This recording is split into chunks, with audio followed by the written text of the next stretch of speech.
जब संपूर्ण वैभव होते हुए भी प्रभु श्री राम का मन व्याकुल था, तब गुरु वशिष्ठ के ज्ञान ने उन्हें विषाद से बाहर निकाला। सुनिए बकुल जी की वाणी में। जय श्री राम। स्वागत है सभी का। तो कल हमने देखा कि प्रहलाद ने बोला कि मैं आंखें खोलता हूं तो सृष्टि बनती है और आंखें बंद करता हूं तो सृष्टि विलीन हो जाती है। तो आज 19वीं जून है। आज देखते हैं क्या होता है। आज का श्लोक क्या है। भवानयमयं चाहं त्वं शब्दैरेवमादिभिः स्वयमेवात्मनात्मानं लीलार्थस्तौषि वक्षि च। अर्थ है, यह तुम हो, यह मैं हूं आदि उक्तियों का प्रयोग तब होता है जब तुम अपने को प्यार करती हो या अपनी खुशी के लिए अपनी प्रशंसा करती हो। तो प्रहलाद का चिंतन चल रहा था। मिथ्याभिमान, क्रोध, मलिनता, हिंसा आदि को त्याग देना चाहिए, क्योंकि ये क्षुद्र गुण महान आत्माओं को अपने प्रभाव में नहीं ला पाते।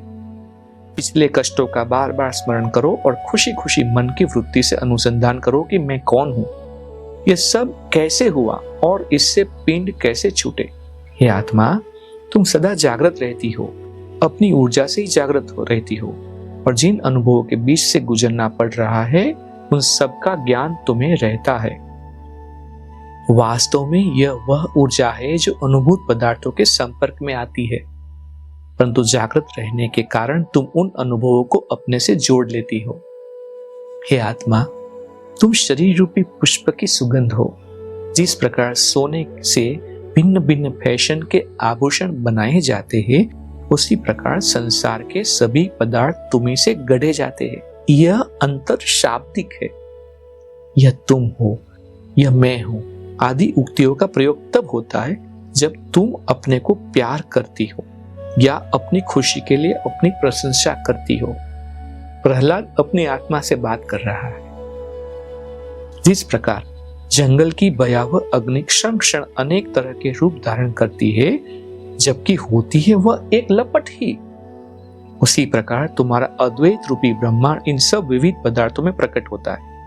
तुम उस सूत्र के समान हो जिसमें इन सभी लोगों को पिरोया जा चुका है। सभी लोग अपनी पूर्ण शक्ति के साथ तुम में स्थित रहते हैं तथा तुम्हारे माध्यम से सब कुछ अभिव्यक्त होता है। तो भी ये लोग अस्तित्व प्राप्त किए हुए दिखाई देते हैं, परंतु जब तुम नहीं होगी तो ये भी नहीं रहेंगे। सुख और दुख तुम्हारे पास पहुंचते ही उसी प्रकार ढेर हो जाते हैं, जिस प्रकार अंधकार प्रकाश के पास पहुंचते ही विलीन हो जाते हैं। हे आत्मा, सुख और दुख तथा हर्ष और विषाद तुमसे उत्पन्न होते हैं और उस समय अपना अस्तित्व गंवा बैठते जब उन्हें यह बोध होता है कि वे तुम्हारे आश्रित हैं।